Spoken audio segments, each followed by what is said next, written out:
দেখলাম যে আপনারা অ্যাক্সিডেন্টে রুগীটা আনার পরে একটা যুবককে আটক করছেন, মানে ঘটনাটা আসলে আমরা একটা যুবককে আটক করেছি সেই কারণে যে রুগীটাকে আনার সময় সে আমাদের সঙ্গে গাড়িতে উঠে, সে আমাদের সঙ্গে আসে।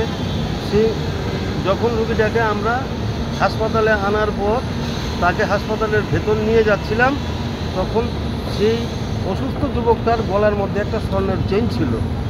সে সবার অলক্ষ্যে চেনটাকে চট করে তার গলা থেকে ছিঁড়ে নেয়।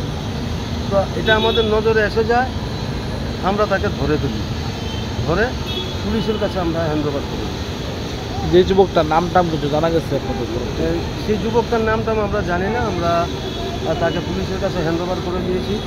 এবং রুগীর কাছে যা যা পাওয়া গেছে, স্বর্ণের চেইন তার থেকে উদ্ধার করে, ওই বখাটের যুবকের কাছ থেকে উদ্ধার করে স্বর্ণের চেইনটা, এবং রুগীর কাছ থেকে তার মোবাইল এবং পার্স উদ্ধার করে আমরা পুলিশের কাছে দিয়ে দিই। এবং আমরা আমাদের অফিস মোবাইলে যা যা দিয়েছি তা ফটো তুলে নিয়েছি, ভিডিও ক্যামেরা তুলে নিয়েছি।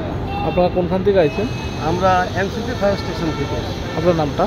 আমার নাম ফায়ারম্যান ঝুটন দে।